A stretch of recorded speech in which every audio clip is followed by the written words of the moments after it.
Welcome back to IGN Live from Gamescom, brought to you by Homefront: The Revolution. I'm Damon Hatfield. I'm joined by Roman from Amplitude Studios. Hello, We're going to take a look at a game called Endless Space 2. But tell us a little bit about Amplitude Studios and what you guys are up to. Okay, cool. So actually, we are a studio that exists for like 4 years. We're big fans of Forex strategies, and at the time, we're not finding the games we wanted to play. Decided to go and make them ourselves. And the thing is, for us, to be able to really focus on the experience of being an emperor. It's not just about numbers. It's about living that. It's about the emotions you will feel being like an emperor. So we work a lot on on the interface, on the visuals, on the sound, the music, and of course, we work with our community through the Games Together system, where we ask them to come and work with us on the design, or actually for us and them. I hope it's playing, to make a game basically with us.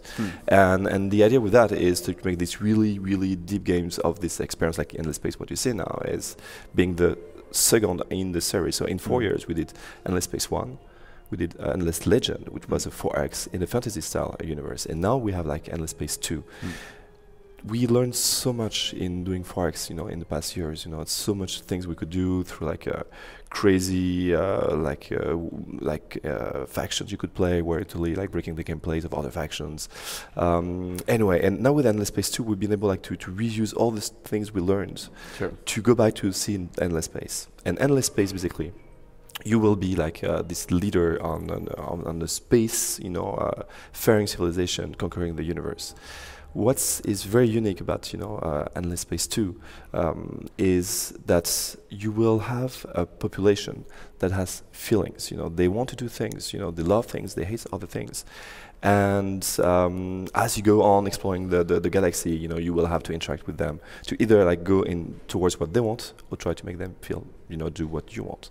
So it's always these little things. So I don't know if you see the images now of the game, but what you see there, it's like the exploration of the system. We were playing to a pretty advanced game of Endless Space 2, where here, we try to explore the galaxy, find new stuff, new like areas to colonize. So what we use here is like a new stuff from Endless Space 2. It's like these little probes that we send outside. And with that, I mean, this is just the very beginning of the game. It's not even alpha, and what we'll want to work on is a lot on the sense of wonder when you explore. And what happened there in the demo is like we find the Cravers. Cravers are like an old civilization from Endless Space 1. They are extremely mean guys. They were like engineered to kill everyone. When you play them or when you face them, one thing is they don't talk. They don't do diplomacy. Diplomacy is not something that they do. In the 4X, diplomacy is like it's a cornerstone of the gameplay. But these guys, they don't have it. All they want to do is like eat you alive. So you play the sophons. They kind of weak little guys, like super smart, they're like the mega geeks of the galaxy, but they hate if you have like a better like toy than they have. But anyway, they see these guys, they're really scared. The kind of friends you don't want to have in a fist fight. They just run first. So anyway, they get all scared, and therefore they ask for more military protection. So what you do is actually, you could, if you wanted, like what we did there, it was to build like some buildings to try to make a better army. We'll try to make maybe build better ships, and the more like you try you go on this militaristic factions, of course, the more like you get support on that side on your senate, because you have like an internal senate which will allow you to take big decisions, and all these decisions, will allow you to do bigger, better things. So trying to follow the B-roll is not always easy. That's the elections actually, where we saw actually the militaries that you see happening there, being a new faction to vote for, and as a leader, I decide to go for them. I'll decide to go. You know what? I want their support, and then all my systems, they all choose and vote. So for example, like we have a big original system, which actually had a lot of population, which was Sophon, really scared by the Cravers that they saw like close to their frontier, and decide to support a lot of militaristic. Still, there are scientists, these guys, so they still support the scientist movement. Then, we'll have like our other system, which was actually, I had a minor faction in there, which is called the Harushem. They live in my empire, and these guys are pacifists. They're kind of the hobbits of the galaxy. They want to eat food, like grow food, and be at peace.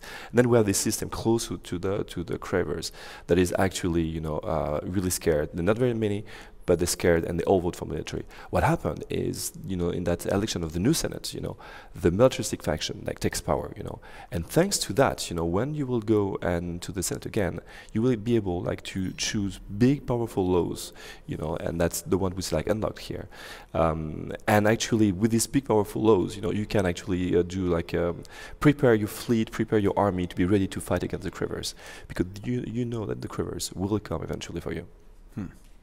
But the thing is, it's just a way to play the game. You could have played way differently, where maybe you could have decided to go more in science, maybe to say, okay, you know what, I will just make better guns and better ships, not many, and try to encourage my people to go more for the scientific way.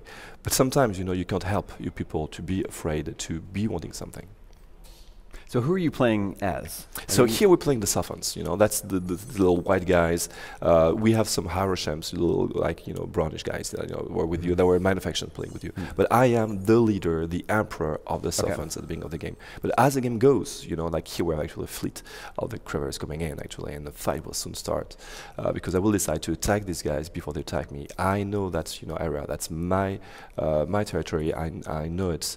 And what will happen in the last game? So here we have a little time ellipse. But in the last game, later, what we'll be able to select actually which faction, how I will play the battle. I will draw my battle plans, be like Madden football, choosing a play, and have all my movements on decided. I decide to put my fast ships on the side. I will decide to put my strong ships in the middle, and actually the other choose as well, not knowing which one I chose.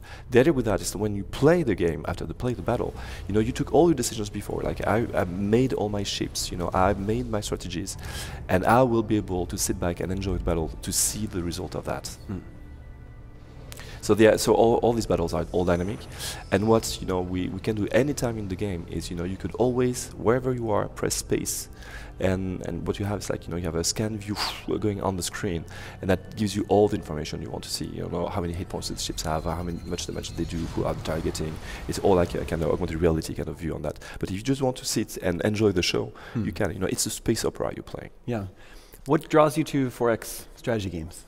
I mean, I would love to be the emperor of the civilization, Yeah, that's now totally I can be it, yeah. So it looks like a pretty cool life.